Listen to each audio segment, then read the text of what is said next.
November 24, 1944. Dawn over German-occupied Mandalay Bay, Burma. From the edge of the battered jungle airfield near Pianmana, Oberleutnant Friedrich Weller could hear the low, unfamiliar hum rolling over the horizon like distant thunderclouds. It wasn't the sharp, rattling whine of Spitfires or the deep rumble of flying fortresses. This was something else, deeper, colder, slower. There was a strange pulse to it. It made his skin prickle. "Amerikaner," muttered Feldwebel Cruz beside him, squinting into the cloud-drenched east. "No, maybe Russian," Friedrich lied to himself. He knew the Soviets weren't anywhere near Burma, but denial was easier than facing the truth he already suspected. High in the sky, at 30,000 feet, barely visible through the thin cirrus haze, were formations unlike anything the Germans had ever seen. Not loose boxes of B-17s vulnerable to fast attack, not the lumbering liberators they'd outflanked before. These moved in arrowhead wedges, cold and mechanical, wings as wide as a German pub, flying higher than any of their interceptors could reach with guns still firing. B-29 superfortresses. The Americans had finally unleashed them. Friedrich's squadron had been transferred to Burma only weeks earlier, detached from the collapsing Western Front under orders from the Luftwaffe High Command to assist Japan. Their mission was clear: analyze enemy air tactics, support Japanese anti-aircraft defenses, and, if possible, engage American bombers with what remained of Germany's most experienced fighter pilots. What none of them expected was to be spectators to a kind of warfare they didn't even recognize. Only 8 Messerschmitt Bf-109s had made the 7,000-mile journey intact, disassembled and reassembled in Rangoon under the frantic efforts of both German and Japanese mechanics. They had fuel for 3 sorties a week. Ammunition, enough for 10 seconds of fire per pilot. Compared to the Americans, it was like trying to stop a freight train with a slingshot. At precisely 08:52, the airfield's radio crackled alive in English, broadcast from some high-altitude command ship. "This is Wing Command, Operation Matterhorn, Phase 4 commencing. Targets: Thai Nguyen Steel Mill and Aircraft Assembly. Bombs away in 90 seconds. It wasn't encrypted. They didn't need to. 111 B-29s spread over 5 formations, each carrying up to 20,000 pounds of bombs, moved silently over the green, rice-pocked terrain below. They didn't jink. They didn't break formation. They didn't need fighter cover. There were no fighters capable of reaching them in time.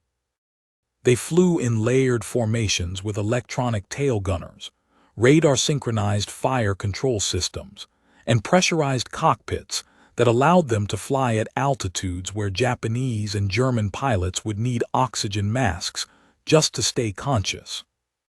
Friedrich saw it before he heard it. A silver cylinder, shimmering in the sun, tumbled from one of the aircraft's bellies. Then another, then dozens. The jungle below seemed to pause. Even the birds fell quiet. A heartbeat later, the sky cracked. The steel mill erupted in a plume of smoke so large and symmetrical it looked unnatural, like the horizon had opened its mouth and screamed. Then came the sound, delayed, distorted, like thunder underwater. The blast wave rolled through the trees, bending bamboo, tossing debris, and slapping the German position with a physical pressure that drove knees into the dirt. No sirens, no warnings, no chance to scramble. There had been no dogfight, no daring interception, just destruction, clinical and unstoppable. German observers rushed forward with high-powered optics, trying to make sense of the attack. Each formation of B-29s was flying with a precision that defied belief. Not a single plane had drifted out of position. Not a single one wobbled from flak bursts. Even the Japanese officers stood silent. "They don't even react," Friedrich muttered. "They don't have to," Cruz replied. By noon, the Americans had hit 5 targets. Not one bomber lost. That night, German technicians recovered fragments from the bomb craters. each casing stamped with serial numbers, fuse codes, and manufacturing dates that read, "Assembled in Kansas, July 1944. Just 4 months old. Weapons built in the American heartland, shipped halfway across the world, dropped with computerized precision on strategic targets, from aircraft no Axis plane could touch." Friedrich stared at the mangled shell of a 500-pound bomb with a fuse that had detonated within 1 meter of its programmed altitude. How did they get this accurate? Were the rumors true? Proximity sensors, radar fuses. Then he saw it. A sliver of the aluminum outer casing still held the paint intact. There was no camo, no concealment. It had a name. Duchess of Wichita. They named their bombs. Friedrich remembered the war in 1940, the daring charges over France, the hunts against slow British bombers, the dogfights over Dover. Back then, the Luftwaffe had felt 10 feet tall. Now they were watching ghosts rain steel from the stratosphere. Later that week, Oberstleutnant Walther Fries, another German observer flown in from Tokyo, summarized what he'd seen in a secret report to Berlin. Their aircraft are not only advanced, they are untouchable. Their logistics defy comprehension. They replace losses with new models faster than we can print maps. Our aces are now relics watching a war we no longer understand. But it wasn't just the hardware. The B-29s didn't fly in fear. They flew like they owned the sky.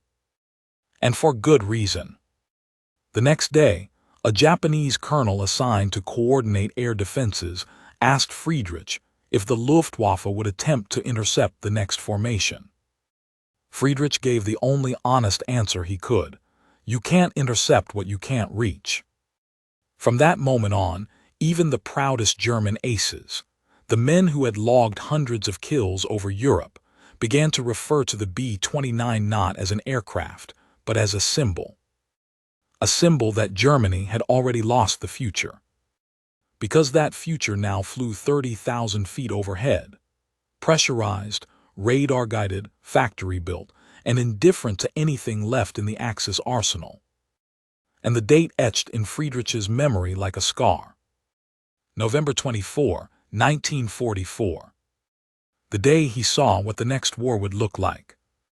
Friedrich Weller stood under the thin shade of a palm leaf canopy, sweat crawling down the back of his Luftwaffe tunic like a nervous insect.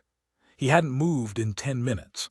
Not since he finished translating that American transmission to the Japanese liaison officer who now sat staring at the floor, stunned. There was no need to translate the second half of the message. Strike complete, all primary targets neutralized, secondary passes unnecessary, returning to base. It was an announcement, not a boast. The voice was calm, clinical. The pilot may as well have been reading from a grocery list. What struck Friedrich more than the words themselves was the certainty, the assumption of victory built into every syllable. They hadn't just bombed, they had executed a sequence. Like machines. No panic, no warning shots, no radio chatter full of adrenaline, just absolute control. "They talk like the war's already over," Kruse muttered, wiping sweat from his brow. Friedrich didn't answer, because he knew it was. He spent the afternoon in the makeshift operations hut, built out of bamboo and American salvage. The Japanese commander, Colonel Yamaguchi, paced with slow, stiff steps, as his intelligence officers drafted reports in a rush of scribbling kanji and shouted orders. His entire anti-aircraft defense grid had failed to land a single hit. The 88 German guns, 3 of them hauled by sweat and oxen over months from Europe, had opened fire at maximum range and achieved nothing. The shells exploded too low, too slow, too late. It was like trying to punch a cloud. One of the Japanese officers began shouting. Friedrich didn't understand the words, but the emotion was universal, panic masquerading as fury. "They have no radar coverage," Kruse explained quietly, translating. "The Americans jammed their signals before the planes even arrived. Ground stations were useless." Jammed, Friedrich blinked. How? Electronic warfare. It's not just radio interference. They mask their altitude. They bend signals. Friedrich's eyes narrowed. That wasn't science fiction. It was real, weaponized, and they just watched it. The Germans had theorized such capabilities, but the Americans had built them. Later that evening, the first fragment of hope arrived, not from Berlin, but from an old comrade.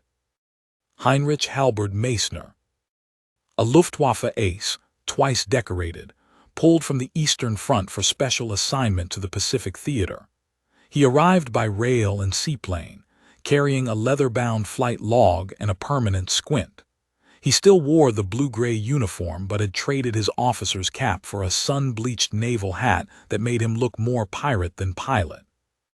"They're calling it the Superfortress," Heinrich said as he lit a cigarette, his third in 10 minutes. "But it's not the aircraft that's terrifying." Friedrich waited, watching the ember flare in the dark. "It's the system around it. You're not fighting a plane, you're fighting factories, railways, fuel depots, assembly lines. You're fighting a nation built to make war like a machine." "Then why send you here?" "To observe, to report, maybe find a weakness." He exhaled smoke through his nose like a furnace and tossed a small photograph onto the bamboo table. It showed the silhouette of a B-29 taken from the ground. You could barely make it out, just a crescent shape against the sun. The caption on the back read, "Marianas, 18 Nav." "They're flying from the Marianas now. Tinian Saipan. That puts all of southern Japan within range." "You think the High Command understands what's coming?" "They will." But Friedrich wasn't so sure. 3 days later, the sky returned. It was the same sound, that deep, resonant hum like distant thunder echoing from the edge of space. It arrived before the contrails did, before the formations took shape. There were more of them now, more B-29s. This time they didn't just hit the steel mill.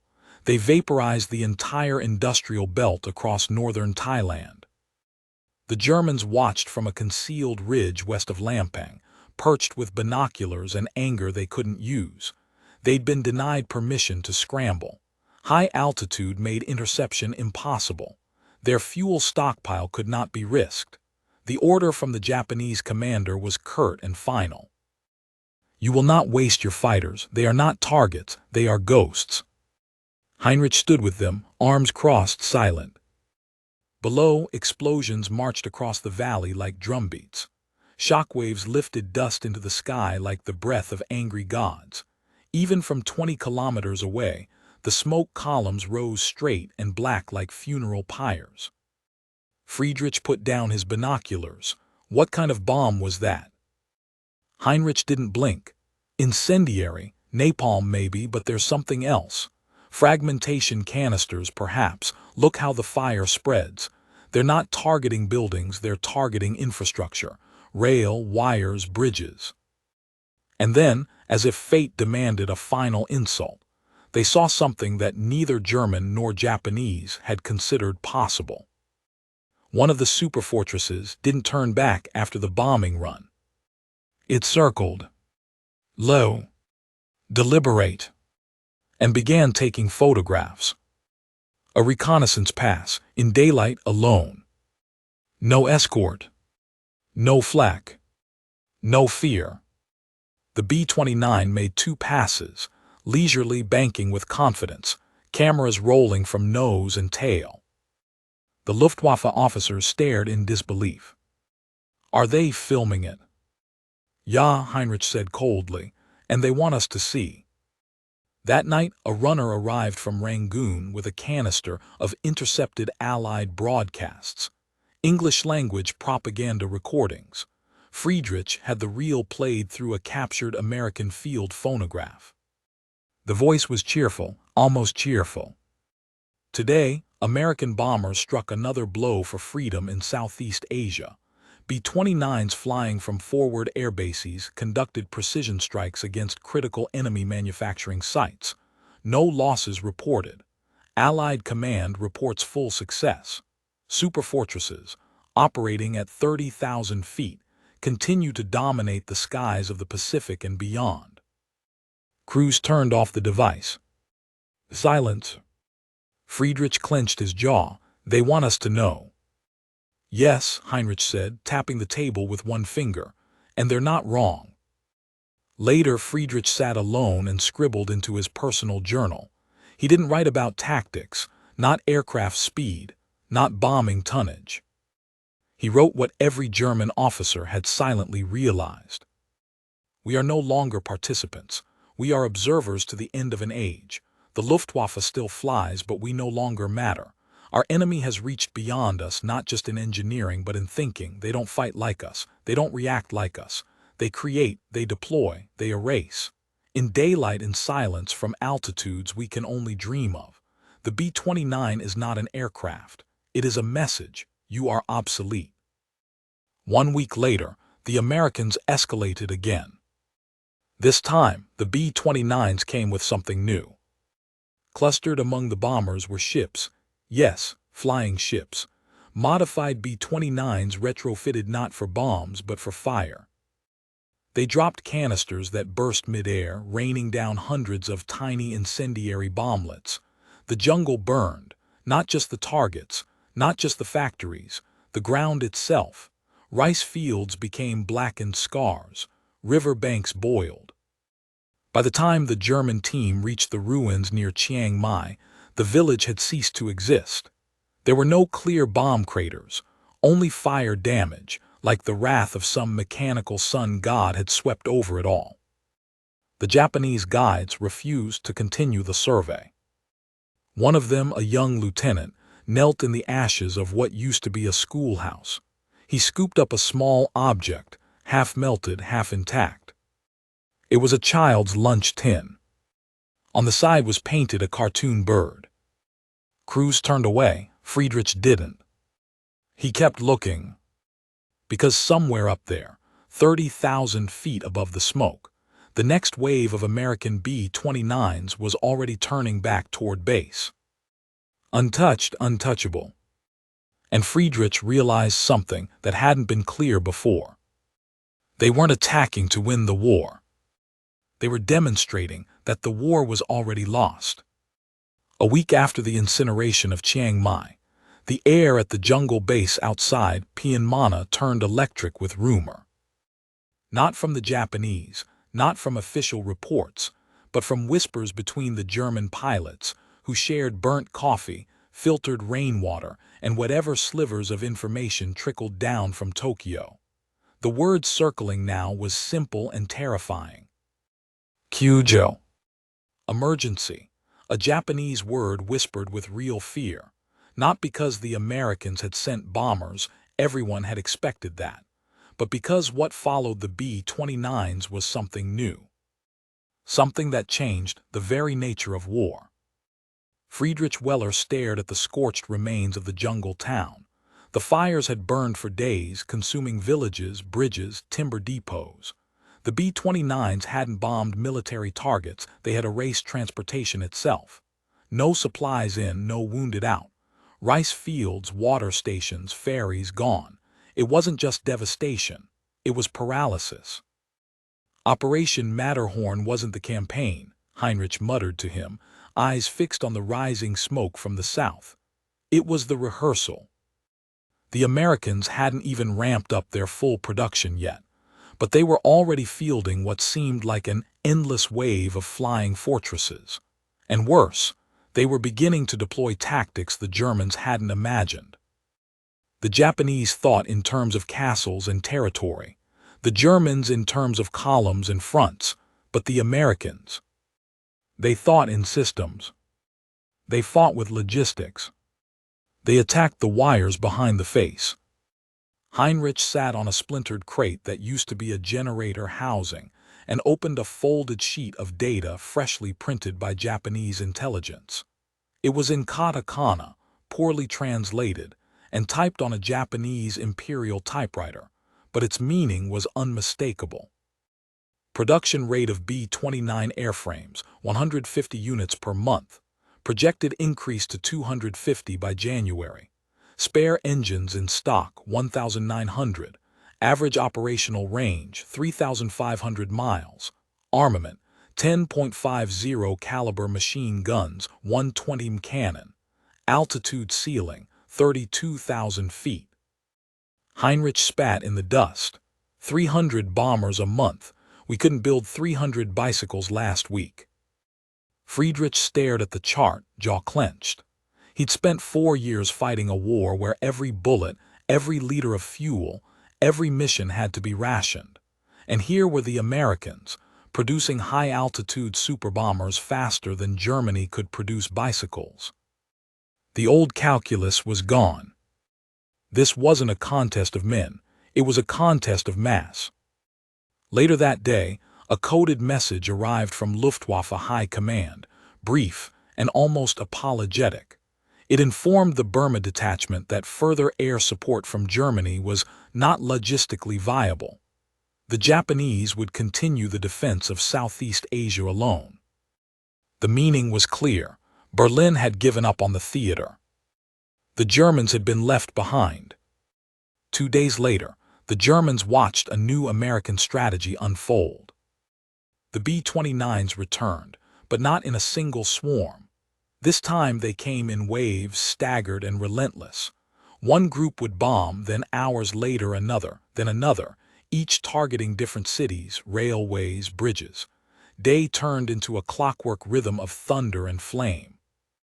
Friedrich called it the rain doctrine, not official, but the only name that made sense. You don't just feel bombed, he told Cruz. You feel weathered, like you're living beneath a storm that never ends. In each pass, the Americans refined their technique. They dropped multi-stage incendiary clusters, timed to detonate in sequence. They targeted flood control dams to trigger secondary devastation. They dropped propaganda leaflets before the bombs, giving civilians a full hour to flee, an eerie kind of mercy that doubled as psychological warfare. In one village, Japanese soldiers opened fire on the leaflets, furious at what they saw as arrogance.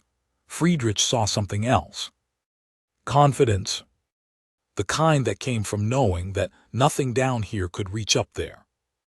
One evening, with the air still thick from the day's bombardment, Friedrich stood on a hillside and watched the horizon burn. The orange glow reflected in the whites of his eyes. It was hypnotic. He remembered something an older pilot once told him in France. War is fire, and fire always burns downward.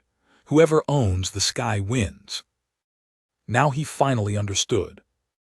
And the Americans owned the sky, not just tactically, not just today, they owned it.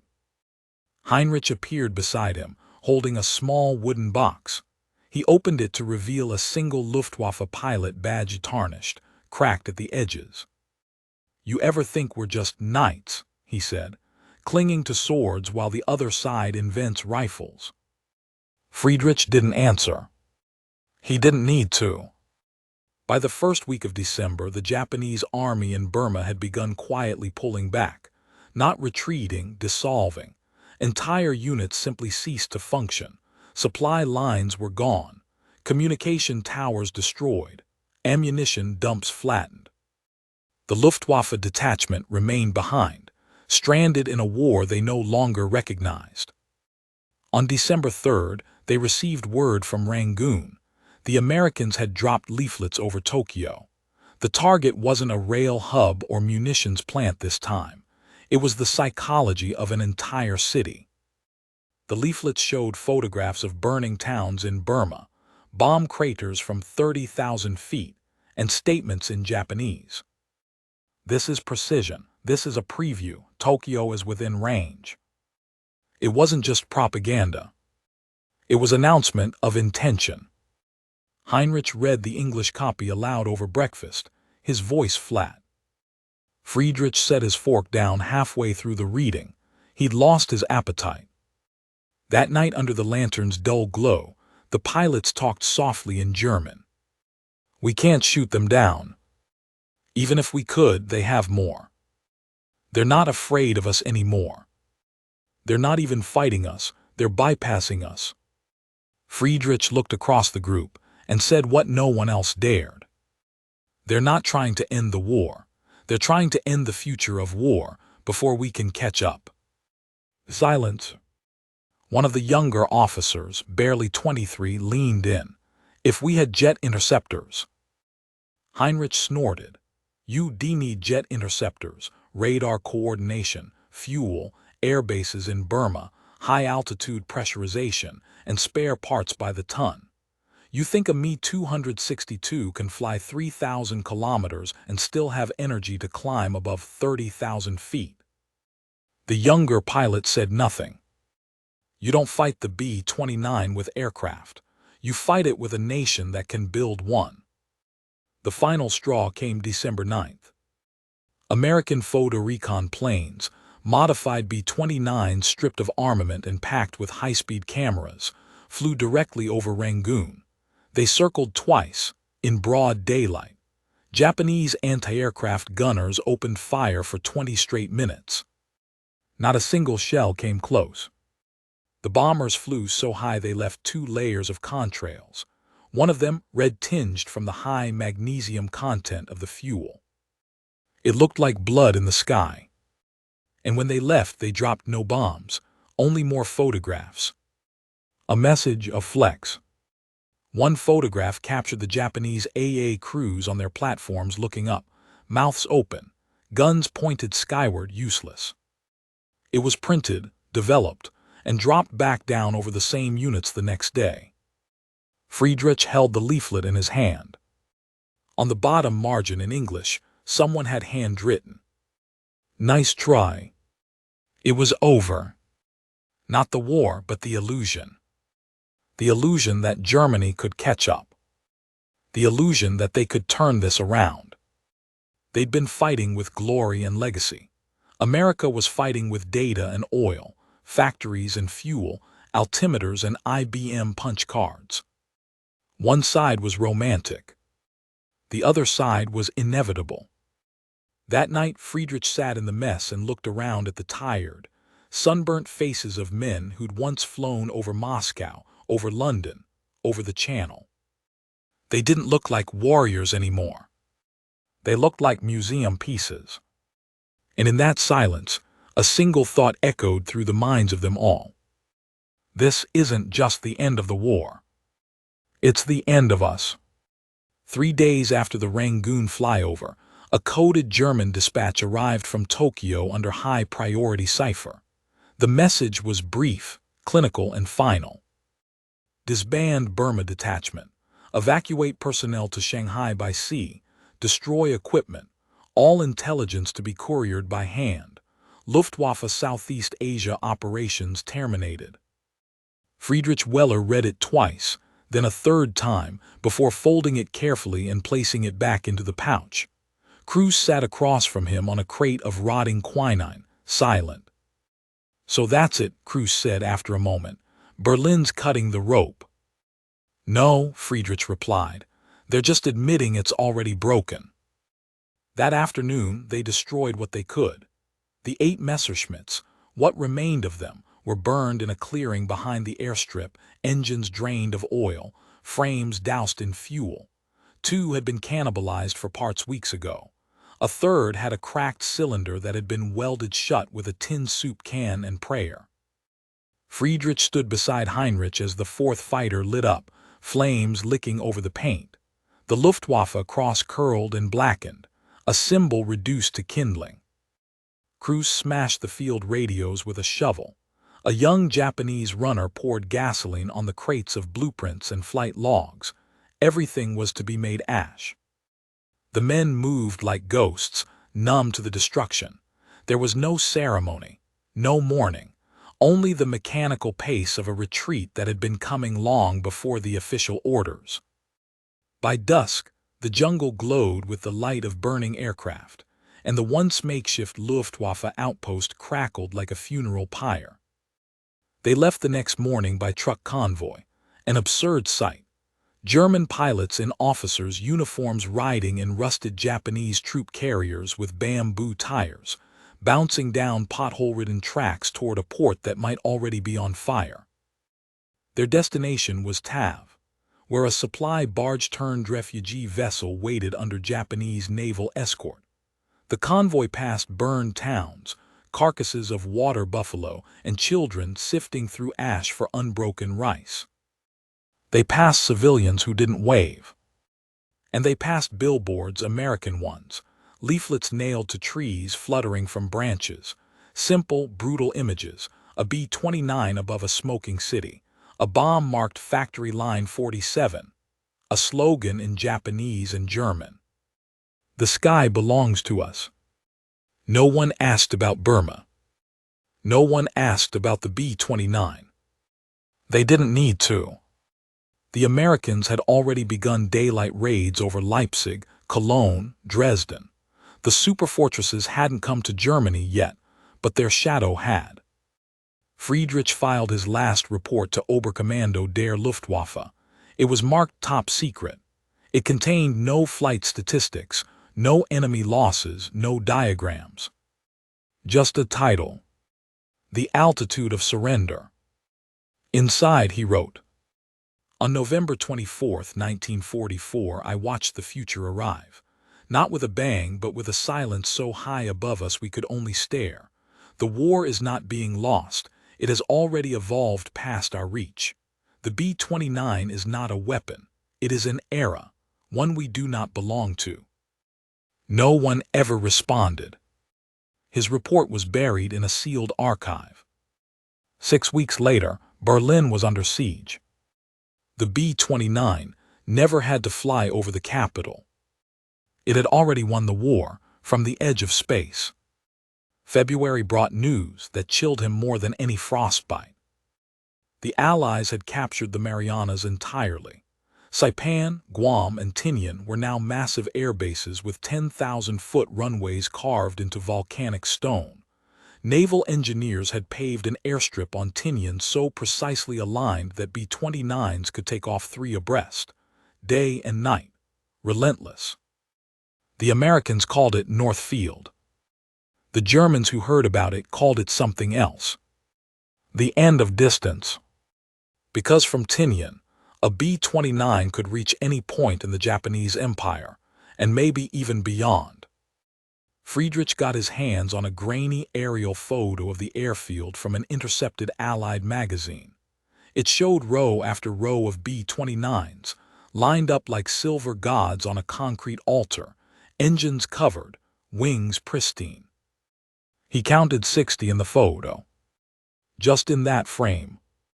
The caption read, "Only a fraction of total deployment." Friedrich passed the photo around the bunker. No one said a word, not even Galland. Later, as they sipped hot chicory in the officers' lounge, Cruz broke the silence. "They're not building air forces. They're building weather systems. Giant, coordinated storms that fly thousands of kilometers and erase cities." Friedrich nodded. "They've industrialized the apocalypse." In March, the first reports from German agents in Tokyo began to leak back through diplomatic cables. Reports of what the Japanese were calling Zenmetsu, annihilation. One officer described a single night where over 300 B-29s dropped 1,700 tons of bombs on Tokyo in under 3 hours. Incendiaries, napalm, cluster payloads, civilian deaths in the tens of thousands. The bombs didn't fall in patterns. They fell in grids. Like someone had laid graph paper over the capital and erased entire blocks in mathematical order. Firestorms ignited in the canals. Winds turned into cyclones. Eyewitnesses described air so hot it melted steel railings from 50 meters away. There were people who vaporized before they could scream.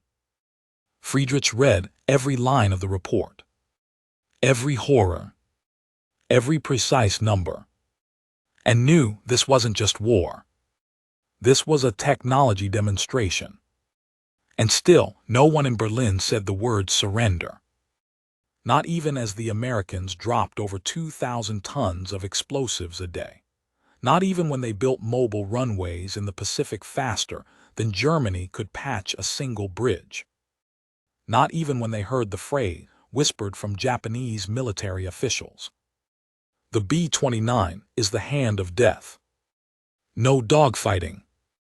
No valor. No ace pilot saving the day. Just numbers, altitude, heat, tons per minute. And then ash. One night in April, as Soviet artillery began hammering Berlin's eastern suburbs, Friedrich was summoned to the crumbling Reich Aviation Ministry for a private consultation. There, in a concrete room lit by flickering bulbs, he found a familiar face. Generalleutnant Adolf Galland. The legend himself. The man who had once led the Jagdwaffe, who had defied Goering, who still wore his Knight's Cross with pride even as the Reich collapsed around him. He looked older now, less fire in his voice, but his eyes were still sharp. He gestured for Friedrich to sit. "They tell me," Galland said, "that you saw the B-29s up close, in Burma." "I did." "What are they like?" Friedrich paused, then said the only thing that felt honest. "Final." Galland nodded slowly, lighting a cigarette with trembling fingers. "Did you ever believe we had a chance?"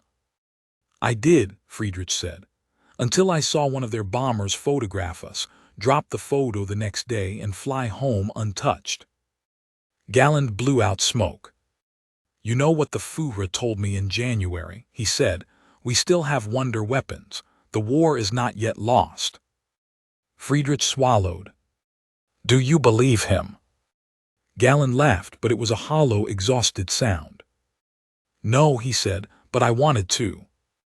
They sat in silence. Two men who had once flown the skies of Europe like predators, now grounded, not by injury or fear, but by irrelevance. The war hadn't just passed them. It had climbed into the sky and vanished. By May, Berlin was gone, not just the buildings, the idea of it. The streets were mud and ruin. The air carried no sound but boots, gunfire, and distant thunder. But even as Soviet tanks rolled into the city center, Friedrich's thoughts were elsewhere. Not on the Russians, not even on the Allies crossing the Rhine, but on a single, unconfirmed American radio broadcast he'd picked up through a cracked signal on a salvaged radio. "We now have the ability to deliver atomic payloads via long-range aircraft. The B-29 is prepared for any necessary action." No location given. No proof. But Friedrich didn't need any. He already knew. The B-29 had started as a bomber, then it became a symbol. Now, it was a vector for something no one else could stop. A future none of them would live to see. And on May 8th, as the Reich signed its surrender in a tent near Reims, France, Friedrich stood in the ruins of Berlin and whispered one name to the overcast sky. "Superfortress."